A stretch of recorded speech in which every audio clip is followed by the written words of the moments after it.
met wat ons mee besig is om te praat oor hoe ons sien die Nuwe Testamentiese kerk moet funksioneer en wat die plan was wat die Here met hulle lewens het. Wat is dit wat kerk moet wees en hoe dit moet lyk?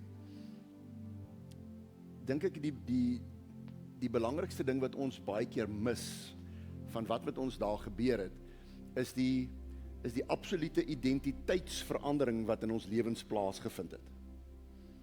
En ek het so 'n paar weke terug, het ons by een van ons woensdaagaande se opleidings, het ons 'n bietjie hieroor gepraat, en ons het gepraat oor God as ons Vader, en ek het net vandag daarom gedink, aangesien dit Vadersdag is, sal dit dalk goed wees as ek en jy in die begin van hierdie journey wat ons mee besig is, dat ons verstaan dat toe jy weer gebore geword het, het daar iets met jou gebeur, jy het 'n identiteitsverandering gekry. Jy was iets gewees en nou het jy iets anders geword. Maar dit is belangrik dat jy moet weet wat jy was en dit is belangrik dat jy nou weet wat jy nou is. En toe ek hierdie stelling maak, toe stuur Sarel vir my 'n boodskap na die tyd en sê vir my, nee, Jesus John, ek was nooit dit gewees nie. En ek wil hê jy moet gou jou Bybel saam met my oopmaak by Johannes 8.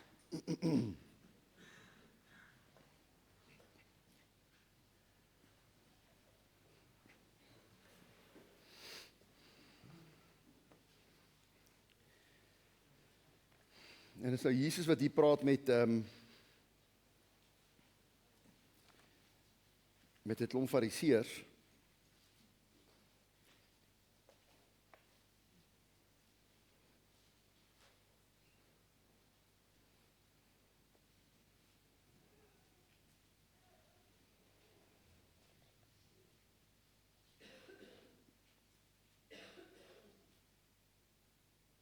Hier so van vers hier van vers 32 af. Hy praat nou met die fariseërs en hy sê vir hulle, en julle sal die waarheid ken en die waarheid sal julle vrymaak. Hulle antwoord hom, ons is die geslag van Abraham en ons het nog nooit vir enige iemand anders slawediens verrig nie. Hoe sê u dan, julle sal vry word? Jesus antwoord hulle, voorwaar, ek sê vir julle, elkeen wat die sonde doen, 'n diensknegt van die sonde is. Hy praat met fariseërs, hulle dink hulle is baie heilig, want hulle is God se verbondsvolk. Nou druk hy hulle hier in 'n hoek. Ek gaan net weer daai gedeelte weer lees. Jesus sê, voorwaar, ek sê vir julle, elkeen wat sonde doen, dat hy 'n diensknegt van sonde is. En die diensknegt bly nie vir altyd in die huis nie. Die seun bly vir altyd. As die seun julle dan vrygemaak het, sal julle waarlik vry wees. Dis nou van hulle sondes en hulle ongeregtigheid. Ek weet dat julle die geslag van Abraham is, maar julle probeer om my om die lewe te bring, omdat my woord geen ingang in julle vind nie. Ek spreek wat ek by my Vader gesien het, en julle doen ook wat julle by julle Vader gesien het. Hulle antwoord en sê vir hom, ons Vader is Abraham. Jesus sê vir hulle, as julle die kinders van Abraham was, sou julle die werke van Abraham gedoen het. Maar nou probeer julle my in my lewe te bring. Iemand wat aan julle die waarheid vertel het, wat ek van God gehoor het. Dit het Abraham nie gedoen nie. Julle doen die werke van julle vader. Toe sê hulle vir hom, ons is nie uit ontug gebore nie. Ons het een Vader, naamlik God. En Jesus sê vir hulle, as God julle Vader was, sou julle my lief hê. Want ek het uit God uitgegaan en gekom, want ek het ook nie uit myself gekom nie, maar hy het my gestuur. Waarom ken julle my spraak nie? Omdat julle na my woorde nie kan luister nie. Julle het die duiwel as vader, en die begeertes van julle vader wil julle doen. Hy was 'n mensemoordenaar van die begin af, en staan nie in die waarheid nie, omdat daar in hom geen waarheid is nie. Wanneer hy 'n leentaal praat, praat hy uit sy eie, omdat hy 'n leienaar is en die Vader daarvan. Maar omdat ek die waarheid spreek, glo julle my nie. Net tot sover. Dis nou 'n geweldige stukkie. Maar hier kom Jesus en hy praat met hierdie fariseërs, hierdie wetsgeleerdes, hierdie kenners van die woord.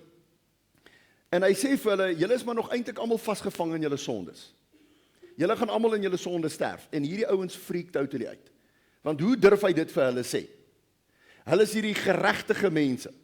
Hulle probeer die wet so nougeset as moontlik onderhou. Nou kom hy, en nou begin hy vir hulle stadig maar seker 'n prentjie skep, en vir ons ook vandag. En hy sê vir hulle dat, julle is maar eintlik net soos julle vader. En hulle neem aan, hy praat nou maar met hulle oor Abraham, want hulle het Abraham as hulle vader. En hulle begin argumenteer en hulle begin redeneer met hom oor, nee maar vader, Abraham is ons vader, ons is nie, hulle sê uit ontug, in ander woorde, ons is nie buite-egtelike kinders nie. Abraham is ons pa. En Jesus sê vir hulle, As Abraham julle pa was, dan sou julle die werke van Abraham gedoen het. En dan kom hy na hierdie gedeelte toe wat ek hierdie boodskap gekry het van Sarah af, waar hy vir hulle sê, julle is net soos julle pa, die duiwel. En dis wat ek en jy moet besef, dit is wat ons was.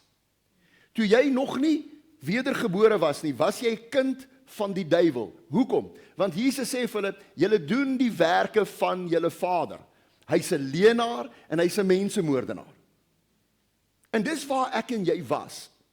Ons was almal kinders van die duiwel. Want jy het gedoen wat jou vader gedoen het. En dis die onderskeid. Dis hoe jy bepaal, wie is jy? Wie se identiteit het jy aangeneem? Want vaderskap spreek van 'n bron.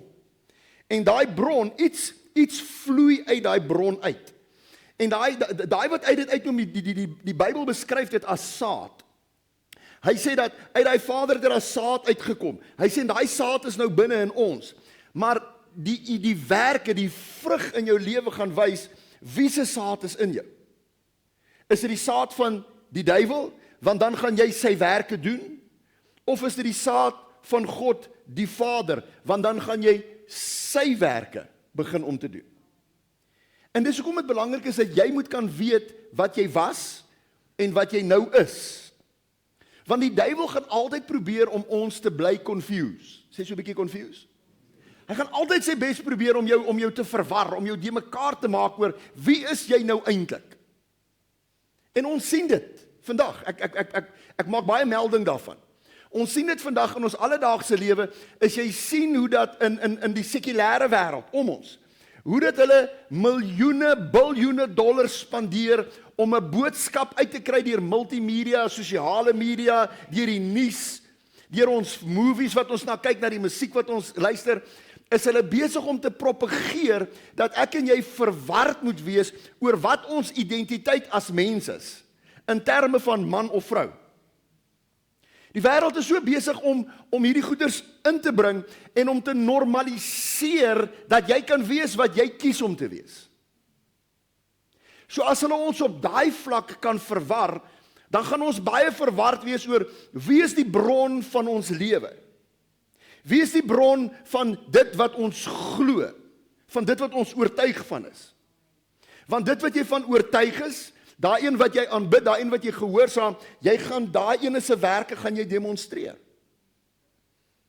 En dis hoekom ouens, dis nie sommer net nie. Hierdie alfabet sop wat hulle op ons afgooi met die LGBTQWXYZ, nê? Ouens, daai goed is nie sommer net nie. En hy begin het God die mens gemaak en hy die mens gemaak en gesê, kom ons maak hom na ons beeld. Sê so 'n bietjie na ons beeld. Nou het ons dit reg gekry omdat ons al hoe meer en meer die wêreld al hoe meer en meer soos hulle vader, soos hulle pa, die leenaar wat hy is, vir mense kom lieg oor hulle identiteit, oor wie en wat hulle is, het hulle al hoe meer en meer daai leuen geglo, tot waar ons nou op 'n punt is waar ons nou sê, man, ek kan nou myself maak in die gelykenis wat ek wil. Nie meer in die gelykenis van God die Vader nie. En die oomblik wanneer jy jouself dit toe-eien, ouens, raak jy absoluut supreme God in jou eie lewe. Maar hulle besef nie wie hulle pa is nie. En as jy met hulle gaan praat, dan gaan hulle nog steeds redeneer soos wat hierdie fariseërs, maar is van jou kop af. Dit is reg wat ons doen. As ek sien die druk wat hulle op die oomblik op kerke sit om dit te aanvaar. Hulle het nou die dag in een van die grootste en die oudste kathedrale in Engeland, ek kan nie presies onthou watter gedeelte was dit nie. Dis mos nou Pride Month. Julle het gesien. Nee, hulle het mos ons Bybelse reënboog het hulle gehijack en nou is dit ietsie wat hulle gebruik as 'n embleem of 'n simbool vir hulle geloof. So nou het hulle hierdie groot kathedraal gevat. Hulle het hierdie reënboogligte binne in dit opgesit en dit opgemaak en nou het hulle hierdie groot diens van inklusiwiteit daar gehou. Want dis die druk wat nou op ons gaan begin toegepas word. As jy mos Jesus liefhet. God is mos liefde. So as God dan nou liefde is, dan beteken dit ons moet mos almal aanvaar. Want Jesus sou, dis hulle redenasie. Hulle redeneer Jesus sou. En binne in dit is hierdie ouens besig om te demonstreer wie hulle pa is. Hulle is besig om voor ons oë, hulle steek dit nie eens meer weg nie, ouens. Jare terug moes hulle dit hulle moes dit so subtiel ingebring het en laat val het, nê? Vandag is dit in ons gesigte. Vandag word van ons instellings, as jy na 'n mall toe gaan, ek stap in Mosselbaai in 'n badkamer in, by my McDonald's, en ek sien, hier's 'n female badkamer, hier's 'n male badkamer, en hier's 'n animal ene.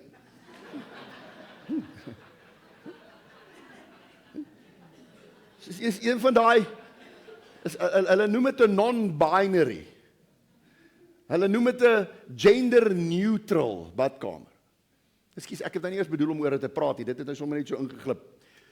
Maar ek dink dis die sterkste voorbeeld van waar ons sien wat gebeur wanneer ons as sondaars, wanneer ons luister na ons pa, wat die duiwel is, en sy werke manifesteer in ons lewens.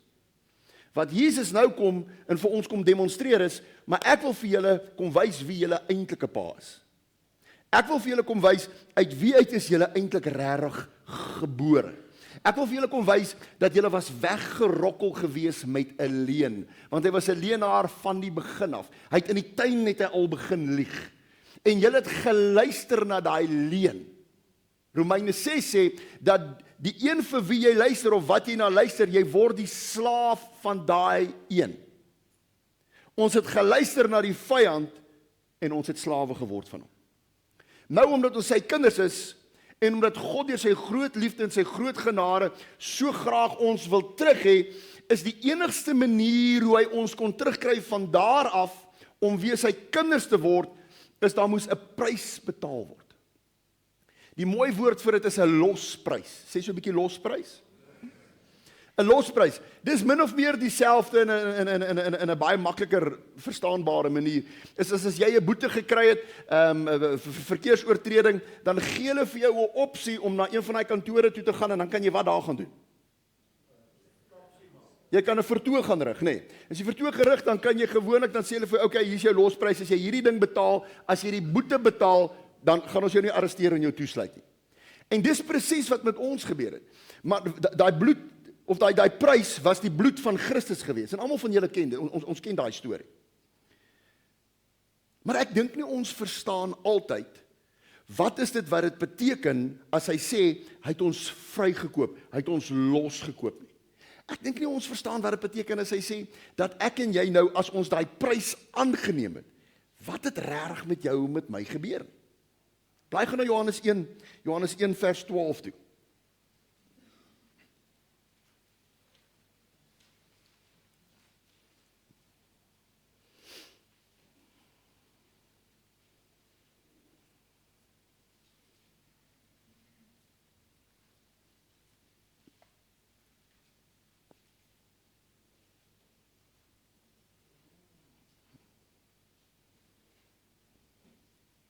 Eintlik hier van vers 11 af, lees sommer gou van vers 11 af.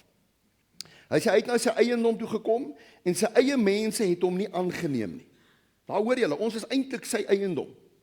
Maar ons is weggerokkel, ons behoort nou aan 'n ander ene.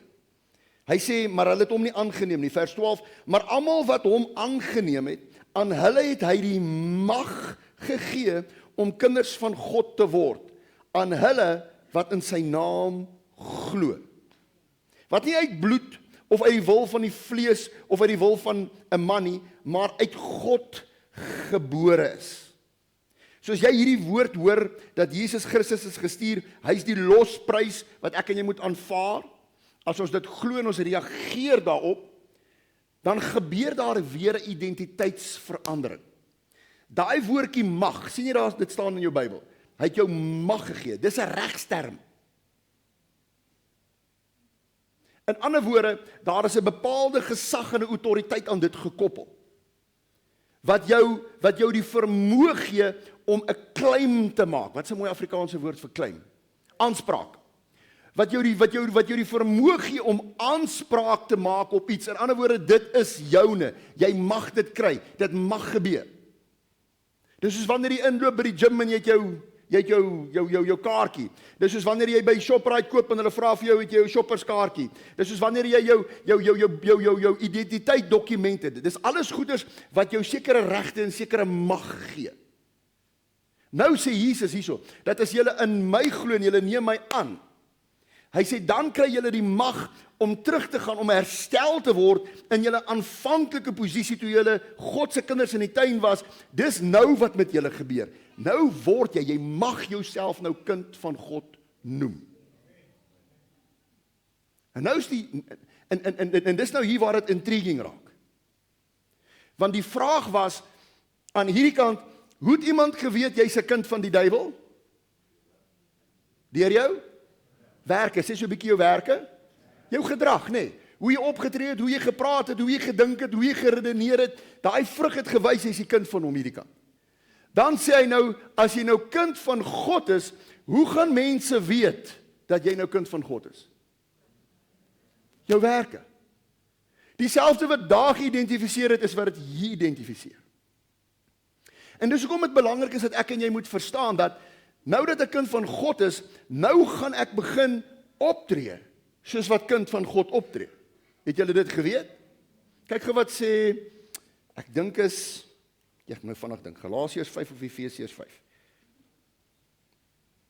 Kom ons check gou, vinnig gaan na Galasiërs 5 toe eers.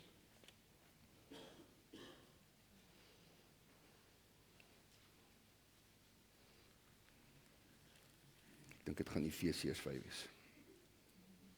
Ja, Efesiërs 5 vers 1.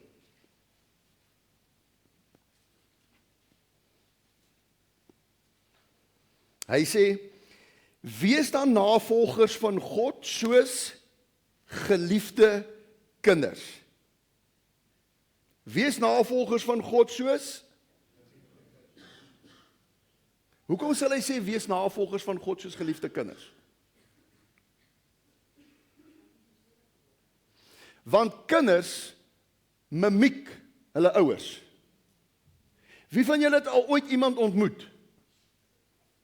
En as jy later die persoon se ouers ontmoet, die kind, hulle kom kuier by jou, en dan later die ouers ontmoet, dan kan jy sê, o gats, nee, ek weet nou wie sy pa is. Met wie van julle dit al gebeur? Eendag het ek staan by 'n ouens by 'n braai. Ons het net in George ingetrek, ek weet nie of ek julle die storie al vertel het. Maar ons het net in George ingetrek, nou speel my laaitjies rugby, nou soos hier uit 'n plaas buitekant, nou is dit so rugby naweek wat die paas en die seuns almal daarso het. Nou ken ek niemand nie, ek is vreemd.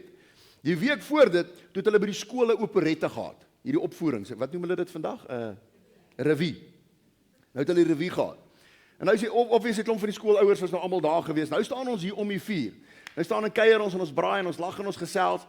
En een van die paas, vir wat die rede ook al is, maak die stelling, en hy sê, hoor die ouens, het julle daai groot dikkerige meisie gesien met die sproete, wat by die revue deelgeneem het?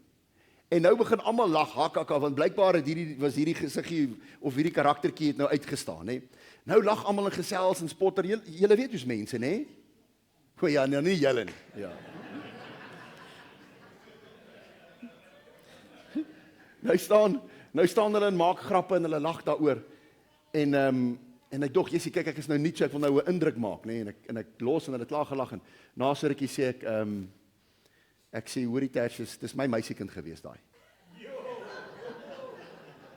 Julle, hy ken my mos nou nie, so hy weet nie of ek die waarheid praat of nie. En ek hou straight face, poker face, nê. Ek sê niks en ek los dit, laat dit net so hang. Nou sien ek so een of twee ouens begin move hier by die vuur. Hulle weet nou nie hoe gaan hierdie ding eindig nie. En ek staan net so. Nou hou ek my vleisie so vas asof ek myself baie jammer kry nie. Nou hoor jy hoe begin daai ou reverse.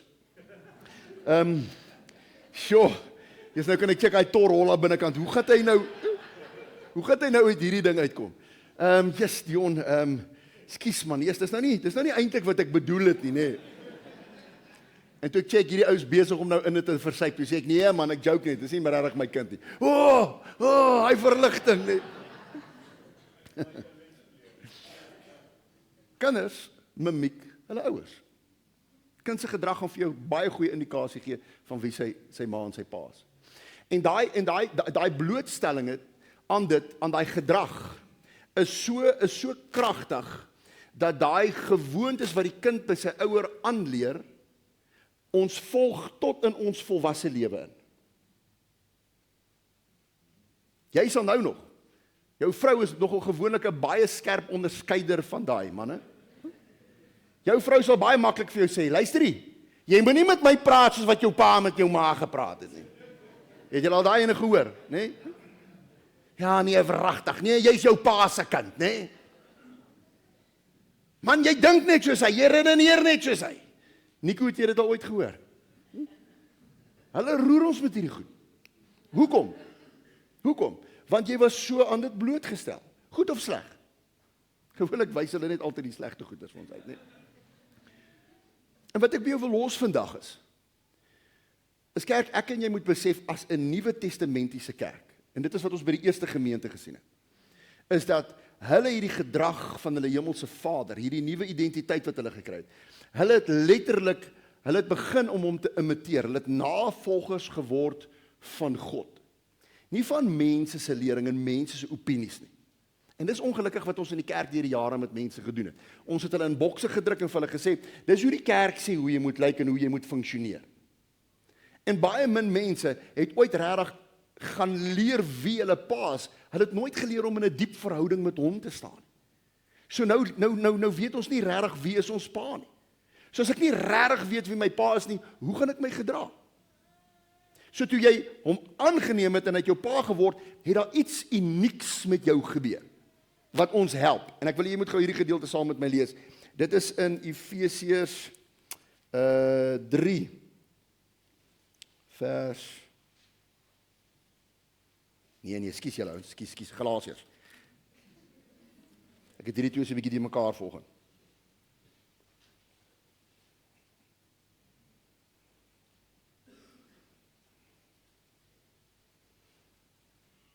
Hier van vers 26, Galasiërs 3:26.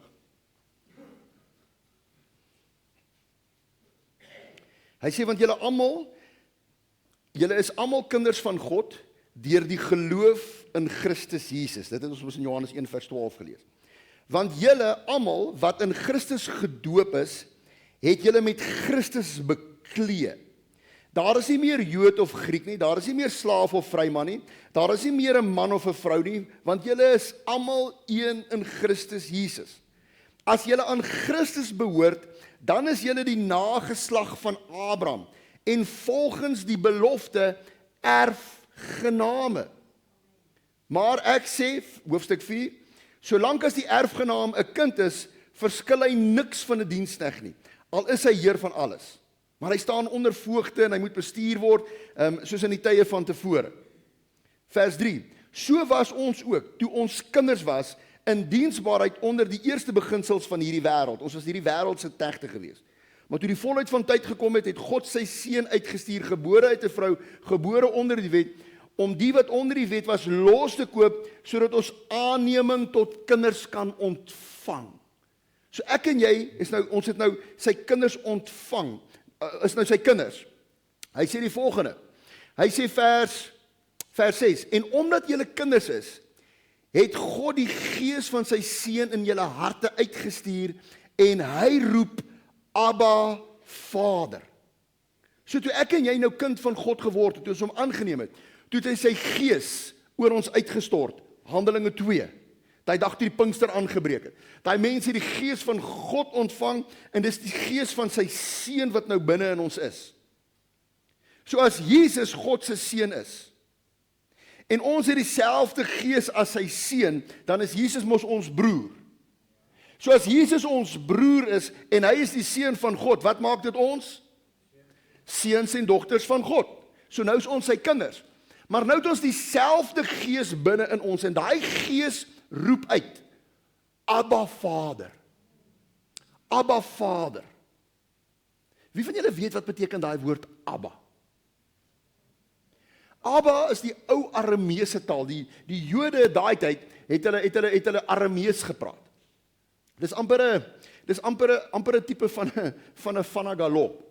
Ek weet nie of julle weet wie dit is. Julle Wes-Kaapse mense dink ek nie weet wat dit is nie. Dis so 'n vermenging van 'n klomp tale, nê? En Jesus kom en hy het hulle geleer en hy het met hulle gepraat oor hierdie ding. Hy het hulle geleer as jy bid. Kan jy onthou in Matteus 6, leer hy hulle om te bid. En toe hy hulle leer om te bid, toe sê hy vir hulle, as jy bid, bid so. En hy begin sy gebed met wat? Onse Vader. Daai woordjie Abba beteken is my pa. Dis 'n verskriklike persoonlike vorm, 'n intieme vorm van wie en wat jy sien jou pa is. Dis nie die algemene praattaal van ag, dis jou pa nie. Ons het in ons huis het ons so groot geword. Ons kinders het nie gepraat van ma en pa nie, ons het gepraat van jou ma en jou pa. Dis maar hoe ons groot geword het. En nou het my kinders dit aangeleer. Een van daai goeters, nie? So nou praat my kinders in die huis, dan sê hulle, hoor jy gaan sê vir jou ma en jou pa dit. Nou, ek het groot geword in 'n huis waar daar baie konflik was, dis hoekom ons so gepraat het. So my kinders besef dit nie. Want my ma en my pa het op 'n kol nie baie met mekaar gepraat nie, dan praat hulle so deur die kinders met mekaar. Gebeur dit by julle ook? Nee? Jy's nou lekker die helling vir haar, nou wil jy niks vir haar sê nie. So nou roep jy like, hoor jy seun, gaan sê vir jou ma, maar jy het mos so 'n houding as jy dit sê nie. Gaan sê vir jou ma. Jou pa sê. Dis ons spreektaal, nee. So nou het my kinders het aangeleer, hulle het nie 'n klou waar dit vandaan kom nie. Hulle het net gehoor, ek en my sissies praat van jou ma en jou pa. Nou praat hulle van jou ma en jou pa. Maar dit klink so verwyderd. Dit klink so ver. Dit klink so, Jesus kom en hy kom leer ons iets anders en hy sê ek wil met julle praat oor wie is julle pa? As julle bid, kom na hom toe en sê vir hom Abba Vader. In ander woorde, nie soos in die tye van tevore waar julle met hierdie groot hogere gebede, groot woorde moet gebruik om hom eers te beïndruk sodat sy hart dalk sag kan word teenoor julle. Duidelik het laasweek gepraat oor daai witbroodjie storie, nê? Dat jy eers moet probeer om hom te beïndruk en eers sy hart sag te maak en eers vir hom te wys hoe opreg jy is en dat jy hom vrees en dat jy hoop tog net hy hoor jou en hy sê ek wil vir julle wys wie is julle pa. Ek wil hê julle moet nou kan praat of kan sê my pa. Pa kom na jou toe. Daai my pa praat van daai persoonlike intieme verhouding en dit spreek van geweldige vrymoedigheid. Ek is vrymoedig. Ek hoef nie bang te wees nie. Ek hoef nie onseker te wees nie. En ek kom na hom toe en ek sê, my pa, hier's ek. En dis wat die skrywer daar in Galasiërs sê. Hy sê daai gees van Christus wat ons daar geleer het om te bid Abba Vader, hy sê daai selfde gees is nou hier binne in ons. En daai selfde gees roep uit Abba Vader. Abba Vader. Jou geesmens smag om God so te nader, om so naby aan hom te kom. Hierdie intimiteit neem so 'n sterk vorm aan. Dat daar's 'n gedeelte in Hebreërs 4, ek dink is hier van vers 16 af. Waar die skrywer praat met hierdie klomp Hebreërs, met hierdie Jode en hy sê vir hulle, hy sê julle pa, die verhouding wat julle met hom het, sy houding teenoor julle is nie meer hierdie kwaad God wat daar sit en wat as jy met enige greintjie onheiligheid voor hom kom, dan word jy mee doodgeslaan. Hy sê hierdie pa, hierdie Abba van julle, hy sit nou actually en hy sit en wag dat jy met vrymoedigheid na hom toe kan kom met jou swakhede. Dat jy na hom toe kan kom met daai stikkindheid, daai woord wat ons vanoggend gehoor het, maar hy sere en hy laste en hy stikkende goeders. Hy's actually nou die tipe pa wat vir jou sit en wag en vir jou sê, hey, kom hier man, kom hier. Is ek reg? Hy sê, laat ons dan met vrymoedigheid na die troon van sy genade gaan, sodat ons barmhartigheid kan verkry en genade vind op die regte tyd gehelp te word. Hy sê soos ons paas nie. Jy val jou skurf, jy val jou velle af, die bloed loop, nee, met jou bicycle. Dan kom jy by die huis in, en as jou pa jou sien, wat het jy gemaak? Hoekom lyk jy so? Wat het gebeur? Hy sê, Hy sê, hierdie Abba van ons, hierdie een wat jou vrygekoop het, wat jou losgekoop het, om sy goedheid aan jou te kan bewys, want hy's 'n goeie pa. Jesus vertel die storie van hierdie goeie pa in Matteus 6, wanneer hy sê, kyk so 'n bietjie na die voeltjies van die lug. Onthou julle daai gedeelte, nee?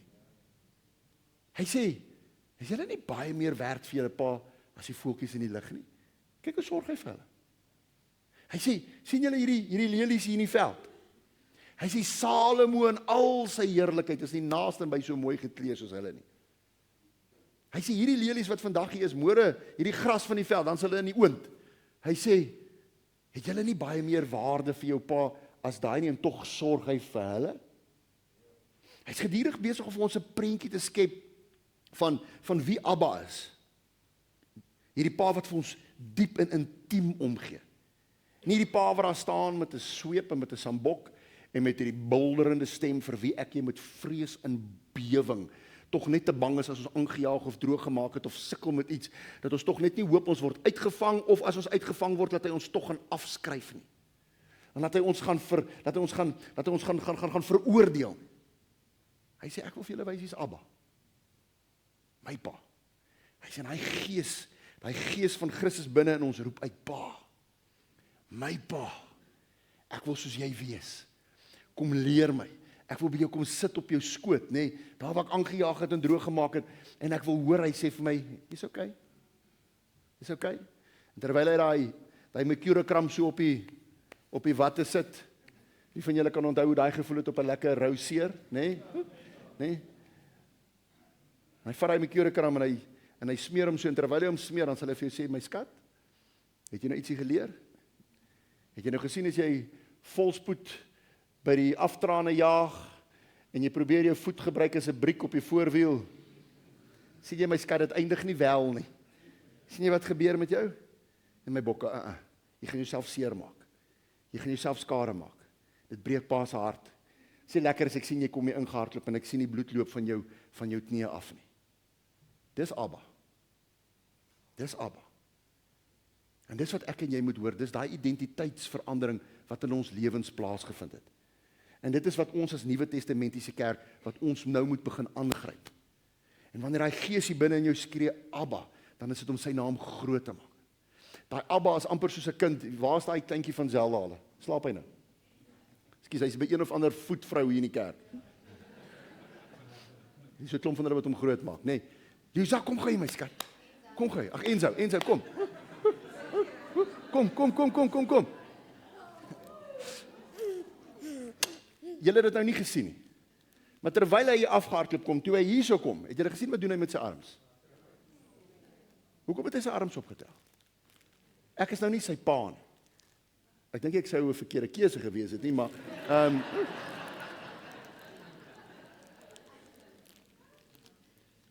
daai wat ek hom geroep het en na my toe gehardloop het, daai handjies wat uitgesteek is, nê, het gesê, vang my. Hier's ek. Ek voel veilig by jou. Ek weet jy gaan na my kyk, ek weet jy gaan vir my omgee. En dis presies wat God die Vader wil hê ek en jy van hom moet begin beleef en wat ons van hom moet begin ervaar. Hou op wegkruip, hou op weghardloop, hou op jou eie spook en sukkel. Hardloop na Abba toe. Daai gees hier binne in jou roep uit. Abba, tel my op. Abba, hier's ek. Abba, help. Dis nie swak nie, dis nie vernederend nie. Hierdie wêreld sal vir jou sê, nee man, staan op, fight vir jouself. Wie sê jy moet jou manlikheid wys? God se koninkryk sê, ek is afhanklik van my Abba. Want dis by hom wat ek uitvind wat dit is om regtig sy kind te wees. Wat beteken dit? Want as ek so by hom is, dan begin ek sien, maar ek begin hom imiteer. Ek begin hom naaap. Ek begin word soos wat hy word. Maar as ek daar bly, so op die outskirts, so op 'n afstand, kan ek nie, julle ouens. En ek mis daai diep intieme verhouding met Abba. En dis wat ons nie altyd verstaan nie. Dankie, my bok gaan terug. Nee? En dis wat ons nie altyd verstaan nie. En dis hoekom jy veel moeite gedoen het om hierdie ander prentjie van ons hemelse Vader vir ons te kom skets. Is dat die kosbaarheid wat jy vir hom het, die waarde wat jy vir hom het, word absoluut gedemonstreer deur die prys wat hy bereid was om te betaal vir jou. As jy ooit gewonder het wat jy werd is, as jy ooit gewonder het wat jy beteken van hom, as jy ooit gewonder het wat hy van jou dink en hoe hy oor jou voel, dan moet jy hierdie wat ons vanoggend gelees het en wat jy moet onthou, ons is gekoop, duur gekoop deur die bloed van Jesus Christus. En dis hoekom die eerste kerk, soos wat julle vanoggend gedoen het, dis hoekom hulle so gerespond het, dis hoekom hulle so gereageer het in hulle gehoorsaamheid. Dis hoekom dit nie vir hulle moeite was nie. Dis hoekom hulle hom geaanbid het met alles wat in hulle binneste was. Hulle kon nie terughou nie, want hierdie gees van Abba wat in hulle was, van Christus wat geskree het Abba, het vir hulle oopgegaan en vir hulle laat verstaan hoeveel werd hulle vir hom was. En dis hoekom hy soek daai diepe intimiteit met jou. En dis wat ek jou wil los op hierdie Vadersdag. Ek wil jou vra, daar wie jy sit, wil jy nie die oë vir 'n oomblik sluit nie.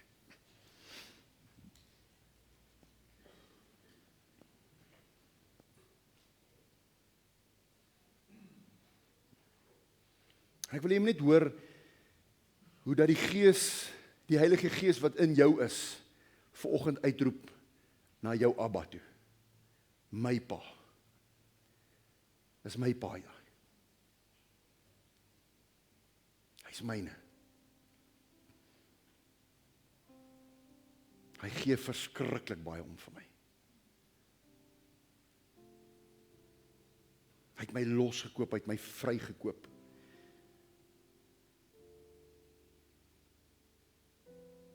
Hy het my aangeneem terug uit die wêreld uit, omdat hy my so graag by hom wou hê. Omdat hy so graag wou hê ek moes die lewe in oorvloed leef. En ek bid vanoggend soos wat die kerk hier sit. Heilige Gees, laat ons raak sien dat ons identiteit het verander. Help ons waar die vyand vir ons kom lieg. Wat hy ons gedurig weer wil terugsleep, wat hy ons onseker wil laat voel oor wie en wat ons is. Hoe dat hy ons gedurig wil laat gediskwalifiseerd voel.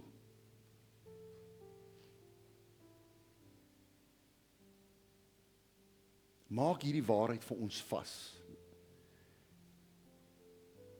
En ek wil hê daar wie jy sit, moet jy net so 'n bietjie uitroep en sê, dankie Abba. Dankie dat U my Pa is. Ek noem U nie vanoggend my God nie. Ek noem U nie vanoggend my Here nie. Ek noem U nie vanoggend my meester nie. Ek noem U nie vanoggend my koning nie. Ek noem U vanoggend my Pa. Hy's myne.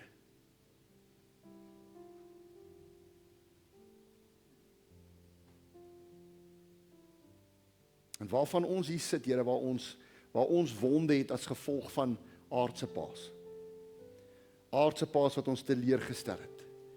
Wat op ons uitgeloop het. Wat ons mishandel het. Wat op ons gevloek en skel het.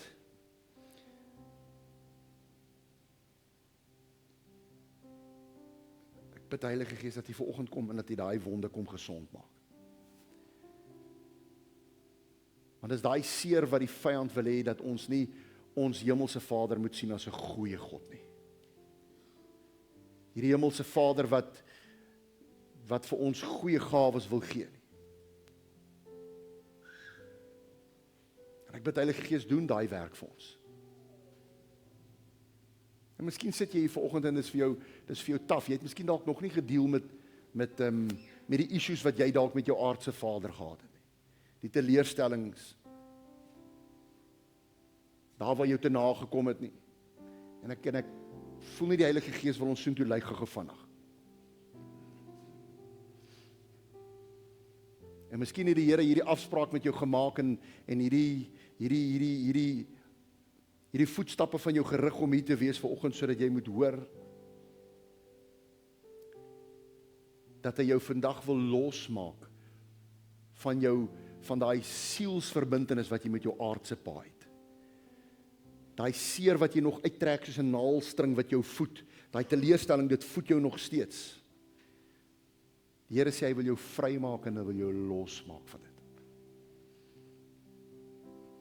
Hy wil vir jou 'n nuwe beeld gee, 'n nuwe indruk gee van wie hy as 'n hemelse Vader is.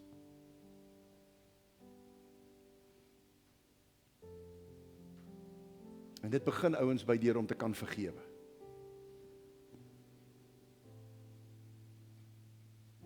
Dit begin om te sit en te sê, Here, ek kies vandag om daai biologiese pa van my, daai stiefpa van my, Here, daai persoon te vergewe, vry te spreek vir die seer en die teleurstelling wat in my lewe veroorsaak was. Ek loop vandag nog met daai letsels rond, hier binnekant dalk, Here.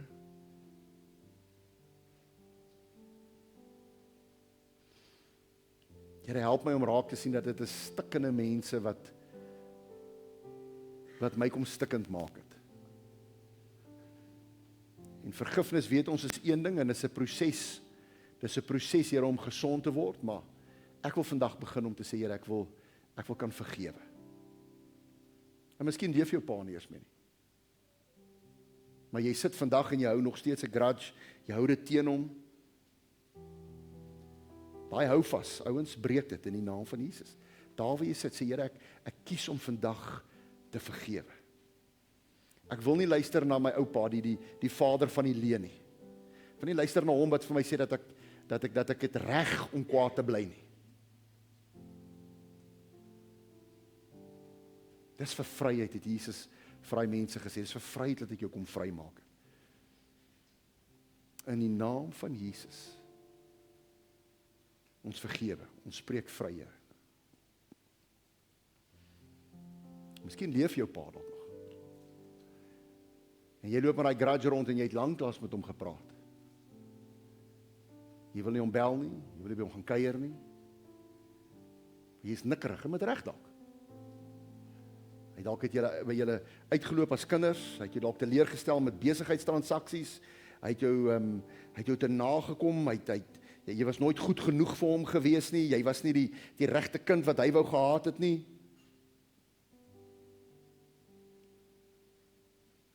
Here, ek vergewe hom, ek spreek hom vry.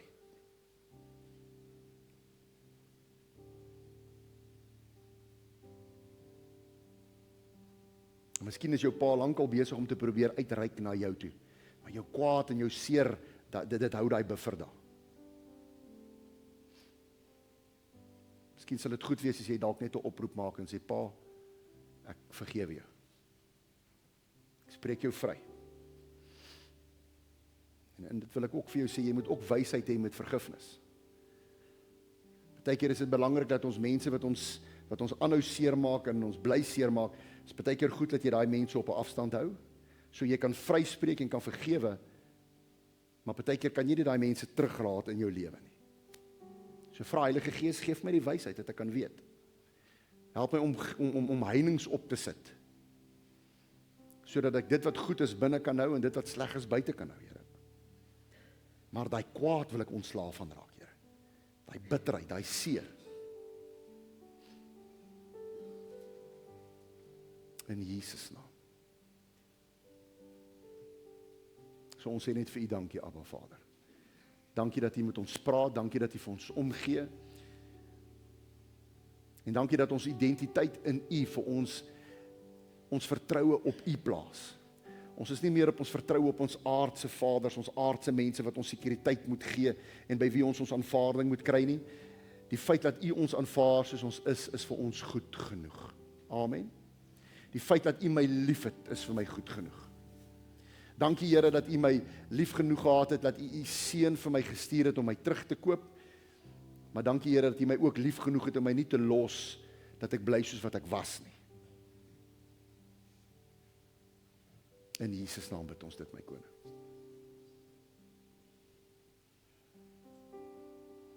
En almal sê? Amen. Amen. Is jy bly, hy is jou Abba? Hoe awesome is dit nie, né? Baie, baie dankie.